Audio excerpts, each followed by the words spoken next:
எல்லா தமிழ் மக்களுக்கும் வணக்கம். என் பேர் ஷீபா. வெல்கம் டு ஷீபா சமையல். இன்னைக்கு நம்ம வீட்டு சமையல்ல ஹெல்த்தியான டேஸ்டியான காலிஃப்ளவர் சாதம் தான் செய்ய போகிறோம். இது லஞ்ச் பாக்ஸ் ரெசிபியாக கூட நம்ம யூஸ் பண்ணிக்கலாம். ரொம்ப சுவையாக இருக்கும். ஃபஸ்ட்டு இந்த ரெசிபி பண்ணுறதுக்கு ஒரு கடாயை சூடுபடுத்தி அதில் 4 ஸ்பூன் எண்ணெய் சேர்த்துக்கோங்க.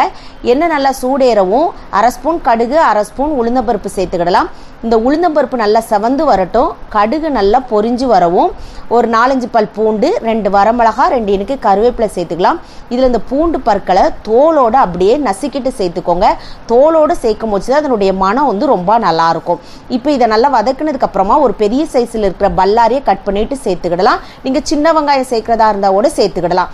இப்போ வெங்காயம் வதக்கிறதுக்கு தேவையான உப்பு சேர்த்துக்கோங்க. நம்ம சாதம் வடிக்கும் போச்சில் உப்பு போட்டிருப்போம். அதனால் ஒவ்வொரு இடத்துலையும் நீங்கள் பார்த்து பக்குவமாக சேர்த்துக்கோங்க. வெங்காயம் நல்லா சாஃப்டாக வதங்கி வரவும் தீயை கம்மி பண்ணி வச்சுட்டு மசாலா பொருட்கள் சேர்த்துடலாம்.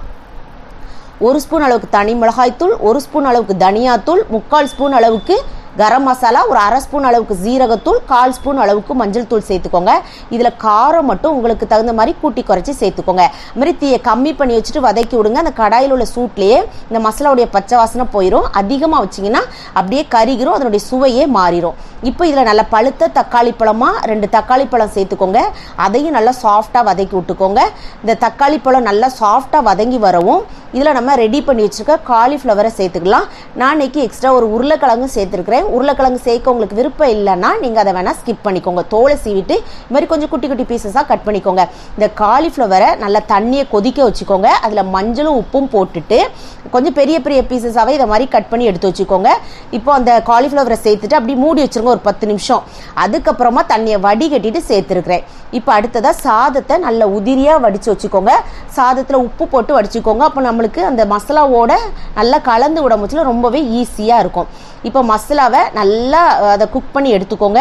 இப்போ உருளைக்கிழங்கு காலிஃப்ளவர்லாம் நல்லா சாஃப்டாக நம்மளுக்கு வெந்து வந்துருந்துச்சின்னு தெரிஞ்சிச்சுன்னா அந்த கடாயிலே ஒரு ஓரமாக இப்படியே ஒதுக்கி வச்சுக்கோங்க. இப்போ இதில் நம்ம முட்டை சேர்த்துக்கிடலாம். ஒரு சிலர் பார்த்திங்கன்னா முட்டை சேர்க்க விருப்பப்பட மாட்டீங்க. அவங்க வேணால் இதை ஸ்கிப் பண்ணிக்கோங்க.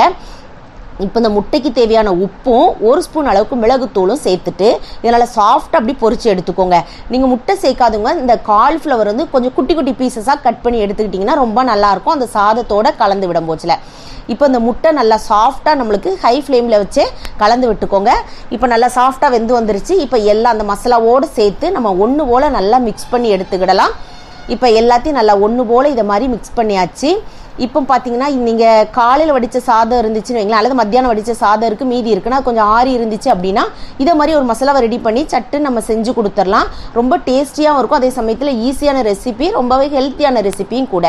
இப்போ சாதத்தை சேர்த்து நல்லா கலந்து விட்டுக்கோங்க. உங்கள்கிட்ட கொத்தமல்லி தழை இருந்துச்சு அப்படின்னா ஒரு 2 இனுக்க நல்லா பொடிசாக கட் பண்ணிவிட்டு, அப்படி இல்லைன்னா நல்லா கிள்ளிட்டோடு சேர்க்குறா இருந்தால் சேர்த்துக்கோங்க. அதனுடைய மனம் ரொம்ப நல்லாயிருக்கும். இந்த ரெசிபி ஒரு ஈஸியான ரெசிபி. காலையில் வேலைகளில் கூட இதை நம்ம சாதத்தை வடித்தோம் அப்படின்னா சட்டுன்னு இந்த மசாலாவை ரெடி பண்ணி நம்ம கொடுத்து விட்டுலாம். இது ஒரு ஹெல்த்தியான ரெசிபி. காலிஃப்ளவர்லாம் நிறைய பேர் விரும்ப மாட்டாங்க. இதை மாதிரி நீங்கள் சாதத்தோடு கிண்டி கொடுக்கும் போச்சில் அது ரொம்பவே சுவையாக இருக்கும். இந்த ரெசிபியை கண்டிப்பாக நீங்கள் உங்கள் வீட்டில் செஞ்சு பாருங்கள். செஞ்சு பார்த்து உங்கள் ஃபீட்பேக்கை கமெண்ட் பாக்ஸில் சொல்லுங்கள். வீடியோ பிடிச்சிருந்தா லைக் பட்டனில் தம்ஸ் அப் கொடுத்துருங்க.